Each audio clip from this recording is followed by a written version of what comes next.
So mga kananay, for today po ay magkukwento po tayo. Mag-share lang po ako ng aking experience. So ang aking kamay ay ganyan na po siya. Pabalik-balik po yung kati, namamaga. Ni-remove ko na po ang aking gel polish, i-remove ko na po. Pero po lagi pa ako nag-gel polish, hindi naman po ganito. So baka ito po yung yung sa cat eye gel polish, baka dito. Pero nagtry na po ako ng calamay, hindi po umubra. Tapos nagda-dry po siya, ayan. So parang isang lagay ko lang po nito, parang okay na po, hindi na po siya makati. So effective talaga ito siya, ang Dermomate. Ayan, sana nakatulong po sa inyo Dermomate sa mga wala pong pang-check-up diyan, kasi mahal ang pa-check-up sa hospital. So marami naman po yung mga advice na mga iba nating nakaranas na ng pangangati, allergy, at saka sabi nila na eczema na daw na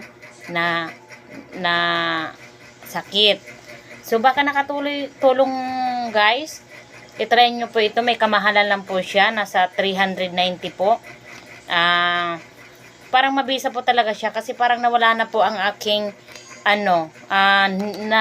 paglagay ko nito, parang wala na siyang kati. So habang po, i-remove muna natin ang gel polish natin. Pagpahingahin muna natin at saka pagalingin natin ito, kasi dumadami siya minsan.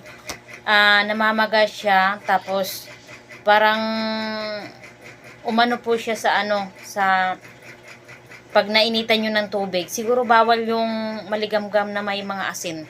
So hugas lang po ng safeguard. Huwag muna pong mag-alcohol, kasi napapansin ko po nagda-dry ang po sa yung sa alcohol. So wag muna po kayo mag-alcohol, mag-wash muna kayo ng safeguard lang. After wash po, kung meron po kayong mga singsing dito, mga jewelry, pakitanggal muna po. Tapos maghugas ng safeguard at saka mag-apply na po nito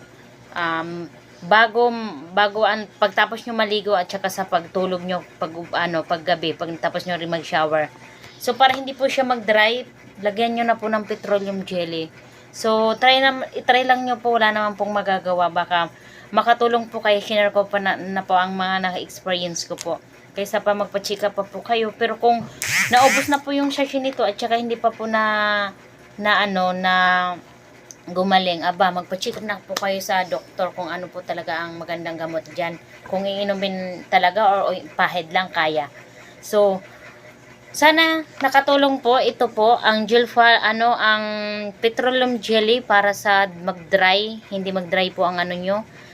Petroleum jelly muna po, pagtapos nyo ng hugas ng safeguard, petroleum jelly, tapos ito na po yung ointment bago kayo tapos na maligo sa umaga. Tapos sa hapon, pag naka-shower na kayo, tapos matutulog na lang, pahiran nyo ulit safeguard ulit, tapos petroleum jelly, tapos ito po siya. May kamahalan lang ito siya guys, pero effective.